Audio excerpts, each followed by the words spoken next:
Welcome, guys. Today we are going to be doing a hard problem, and these are going to be a lot longer of an explanation, I would say, because they're harder, which makes sense, right? But, that's what you got to do. So just listen closely. I'm going to go pretty slow so you guys understand this. To be fair, this is a dynamic programming problem, so if you don't understand that at all, this might be difficult for you to understand in general, but I'll try to briefly touch on it. So maybe learn the fundamentals of dynamic programming before you try and attempt this problem. If not, I'll try and give a little bit of a rundown. So here we go, odd, even, jump. This is on LeetCode. I'll post the problem description below. You're given an integer array A. So we have this method you could see here called odd, even, jumps, and we're given an array of integers A. For example, this is an array of integers, right? From a starting index you can make a series of jumps, right? So you could start at any index. That's how this problem is going to work. And we make a series of jumps. So if we started at 10, we could jump, here maybe. We could jump here, here, here. You just jump. And the first, third, and fifth to the first, third, fifth, etc., so 7th, 9th, 11th, etc., are odd number jumps. So if we started at 10, the first jump would be an odd number jump. The second, fourth, sixth, the 8th, 10th, etc., are going to be even number jumps, right? So if we jump from 10 to 13, that would be an odd number jump.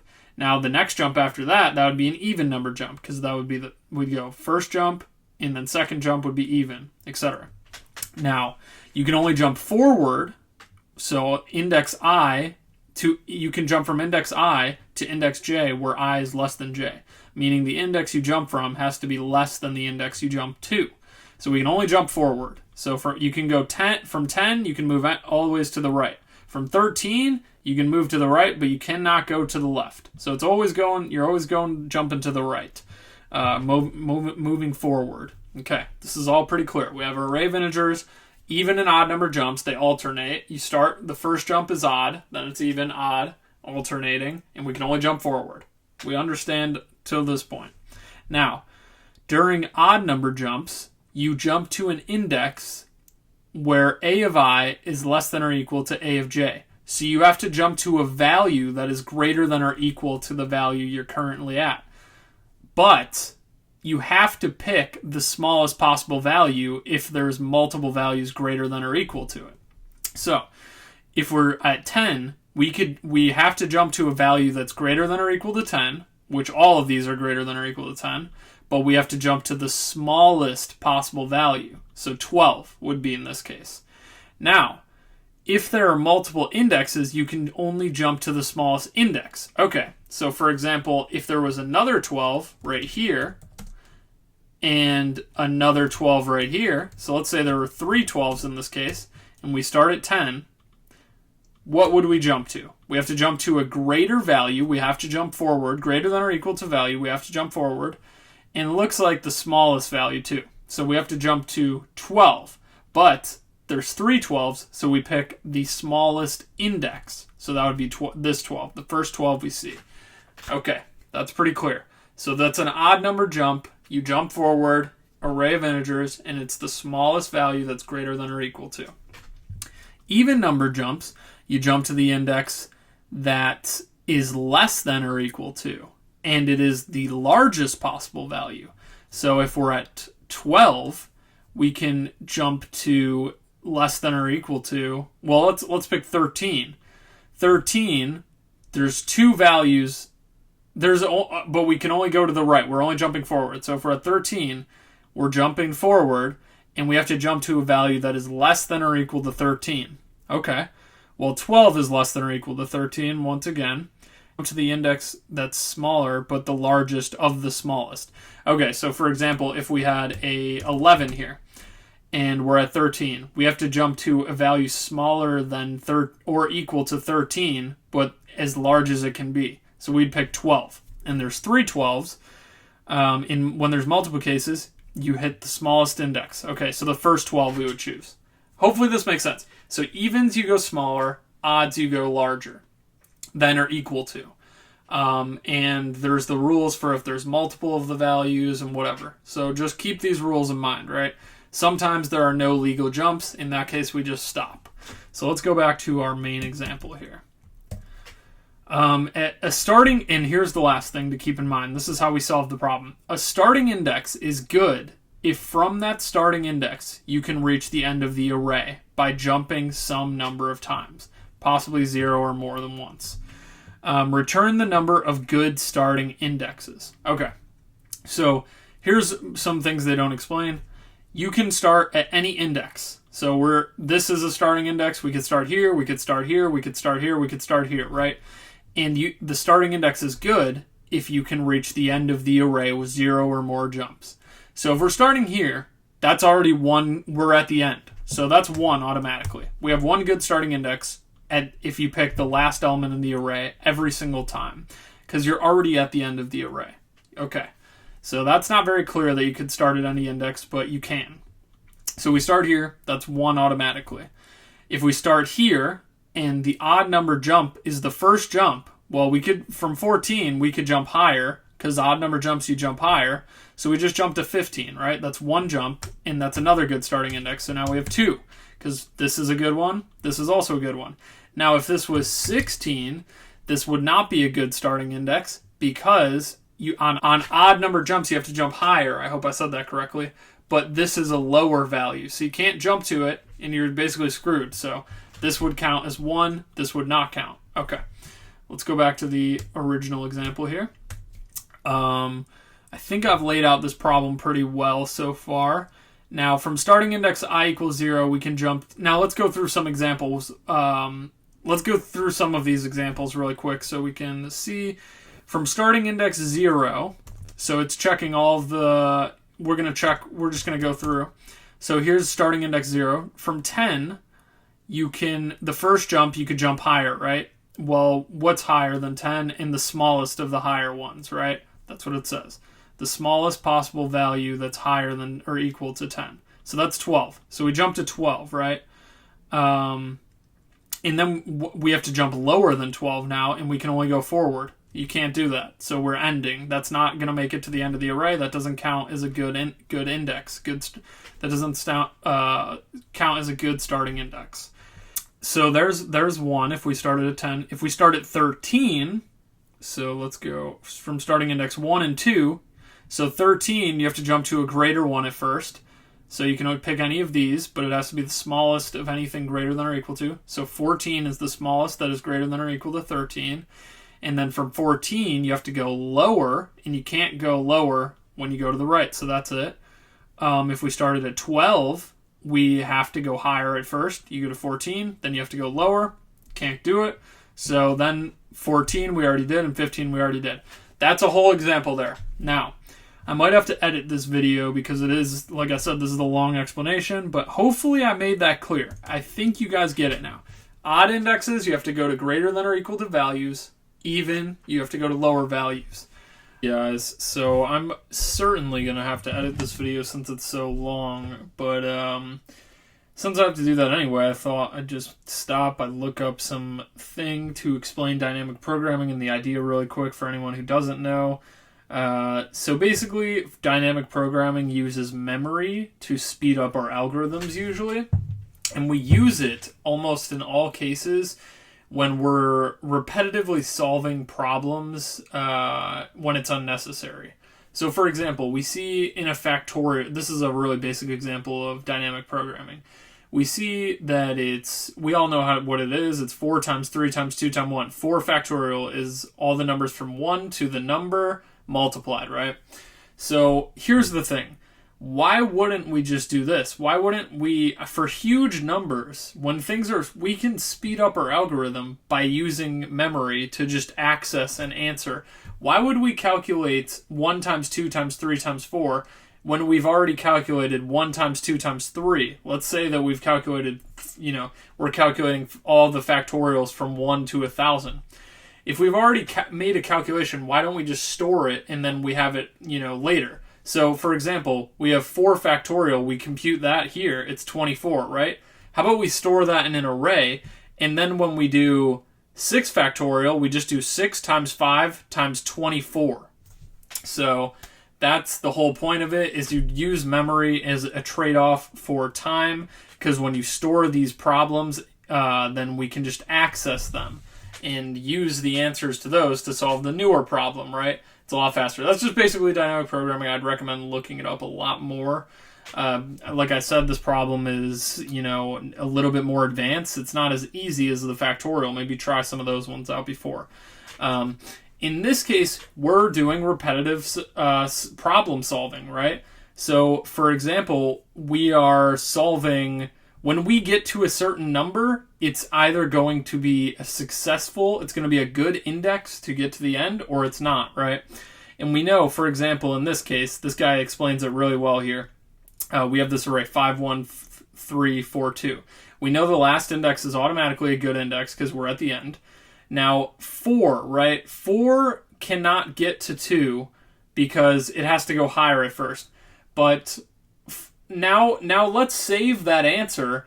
Now once we know that 4 cannot go to 2 when we're on an odd jump, let's save that answer somewhere. So if we start at 1 and we end up at 4, or if we start at 3 and we end up at 4, we already know that answer. So we could just access in memory, and we could just say, oh, we can't go higher at this point, so that's an automatic wrong.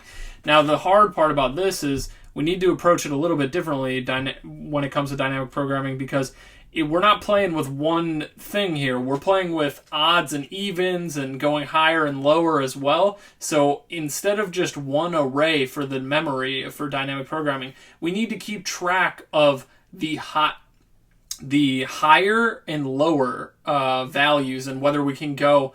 We need a Boolean arrays basically for at each index, as to whether going higher or lower is going to take us to the end of the array. And we're going to construct these Boolean arrays while we go backwards through the array. The whole thing is we're starting our dynamic programming problem at the end because we have a piece of information here, right? We know that this index is always going to be good. And we could start to construct our arrays. So we could say from 4, okay, well, if it's an odd jump, then we have to go higher, and we cannot. So that's going to be false in our Boolean array. If it was lower, we actually can. So if it's an even, then we actually can reach the end of the array. So that would be true. And then for this case, we build the answers to this one based on the answers to this one, and etc. And that's how you end up doing dynamic programming in this case. Now, what we're going to use here is, this is the solution that I've walked through. And this is the solution that we're going to use. And you could see that we have this higher and lower Boolean values. And we're using a tree map to speed up our algorithm. And a tree map is really good for this thing. We're going to be looping from the end to the beginning. So the second last index, because we already know the answer to this one. So we're going to start constructing our arrays from the second last index up to the first element of the array. And we're going to, throughout this array, keep putting the corresponding element with the indice into the tree map, and then we're going to build our Boolean arrays based on the higher and lower values that are in the tree map. And we use these built-in methods called ceiling entry and floor entry to get the higher and lower values within the tree map in a really fast amount of time. There's ceiling key and floor key methods too, but ceiling entry and floor entry are actually faster, and we use these. It's a really unique data structure, and it's really great for this problem specifically. So that's kind of the approach here. I'm going to code it out and kind of walk through it step by step a little bit more, but I guess you really need to look at the solution. I'm going to link it in the description. I'm sorry for jumping all over the place. It's really this is the first hard problem I'm explaining, so it's kind of difficult, especially with dynamic programming. He kind of explains it here though, right? So you could see down here in this solution that he has down here, we have these Boolean arrays, and I'm telling you that these Booleans are going to hold the value of whether we're going to be able to make it to the end or not based on whether we go higher or lower, right, at each index. So at this index, we're starting out our array with, okay, we're at the end, it's already true, right? So it's just automatic true. See, the last element's automatic true. Whether we go higher or lower, it doesn't matter. So you can see here, we're starting at 2. If we start at 2, we're already there. So higher and lower of 2, we're just going to give it a true value in the Boolean arrays, because that means we're already there. Now, if we started at 4, Lower is going to give us a value true, because if we can go lower, if we're on an even jump, so say we jump to 4, and then we're on an even jump, so the first jump is to 4, second jump, we can go to 2, so going lower, we're going to have a true value in that case. If we can't go higher, so that's for sure going to be a false value. 3, going higher is going to get us somewhere, because then we can go lower, right? So 3 can jump to 4, and then we have to jump to 2, which gives us a true. Now, jumping lower, we would jump just to 2, which would also work out for us in this case. Because if we're jumping lower, the only lower or equal to value is 2, so we just go right to 2. If we started at 1, we can jump I'm not going to go through any more of the solution. You can kind of look at it yourself. But you get the idea. We store these Booleans, and then we can just access from the arrays using these methods. And a tree map is a great data structure. Look up a tree map if you don't understand it as well, to actually grab these values. I'm going to code this solution out right now, and we'll walk through it a little bit more. But yeah, that's it, and I'm going to edit this all together, and hopefully this makes sense. I'd recommend asking questions. If you don't understand anything, I'm trying my best to explain this, and it's a little bit difficult because it's a hard one. All right, guys, here we go. I'm going to walk through this really quickly. Basically, what we're going to have here is we're going to start out, like I said, with well, first of all, what are we trying to achieve? We're trying to find how many good starting indexes there are. So we're gonna say, okay, int good starting index count. So we'll set that to 1, and that's because the last element of the array is always one of them. So we're gonna just count 1 automatically right off the bat. Let's grab the length of the array, because we're gonna need that to use that a lot here. So we'll just call it n. We're going to create our Boolean arrays, higher and lower. So we'll say Boolean higher is equal to, Boolean array of higher is equal to new Boolean. And we're going to set it to length n, which is just the length of the array. We're going to need one called lower as well. Once again, this keeps track of the Booleans of whether at each step at each index, whether it's going to make it to the end or not. So it keeps track of, whether it's going to be able to make it to the end. We're going to need a tree map as well, but first thing we can do is we could say, okay, higher of n minus 1 is equal to true, because we know that at the last index, going higher or lower gives us a result of true, because you're going to make it to the end of the array because you're already at the end of the array. So we count one good starting index, and we set true for both of the initial values of the higher and lower arrays, because going higher or lower from the last index doesn't matter, you're already there. We're going to declare our tree map. So tree map, it's going to be of integer, type integer. The first integer is going to be an element of the array, and the second integer is going to be the index. Let's just call it tree map is equal to new tree map. We're going to put our first value into the map. The first value is just a of n minus 1, the last element, and n minus 1 for the index. And then we're going to start our loop from the second last element. So from n minus 2, I equals n minus 2, I greater than or equal to 0, all the way down to 0, and I minus minus. Now here's where I have to explain everything. So we're going to get some map.entries. And map.entry is a type of what the tree map will return to us. And we're going to say higher key value pair. This is going to give us a key value pair using the tree map class method ceiling entry. In ceiling entry, if we pass in the current index, so we're going from the end, we're going from 14 down to 12 to 13 to 10. We start here. Ceiling entry is going to check the tree map and find the next highest or equal to value. So it's a perfect method for this. There is some debate of whether this is faster than logarithmic time. This guy is saying that I use ceiling entry and floor entry instead of ceiling key and floor key to avoid O of log n query. In the end, the runtime of this solution, if we look at the solution, is going to be O of n space for the tree map, and then n log n runtime. I guess if you use the floor key and ceiling key methods, it's a log n query. But I think, well, from what I've read, also these methods do the same thing, so maybe you could use either way. Either way, these methods do the similar thing where ceiling entry is going to check the index 14 and then get the greater than or equal to value. So it's perfect. And then there's floor entry that gets the less than or equal to value, the next smallest value in the map. So, perfect methods for this. Tree map is just great for this problem. So we're going to say map.entry lower key val pair. And remember, these methods return a key value pair, so we'll have to access the values at some point. But in this way, we have access to the key and the value if we want it. Value being index, key being the element. So lower key value pair is going to be tree map dot floor entry of a of I. So now we have the index. Well, we have the key value pairs right now. Now we're going to do a check and make sure these aren't null, because if they don't find anything smaller or greater than the values, then it's going to return null.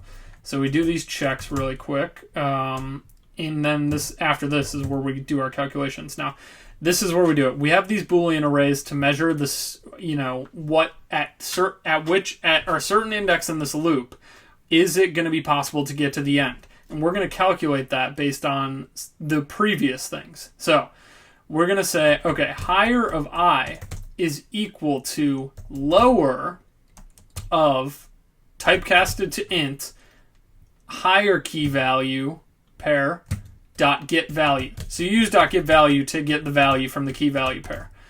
And this gives us, what this does is at the certain index, we're going to be able to check whether we're going. This works because, this is so annoying to explain, but in the higher is keeping track of whether we're going to be able to get to the end at this index if we're going higher, right? In the lower checks at that index if we can go lower and get to the final index. So this is going to be true or false based on whether, if we go higher, can we get to the last index of the array.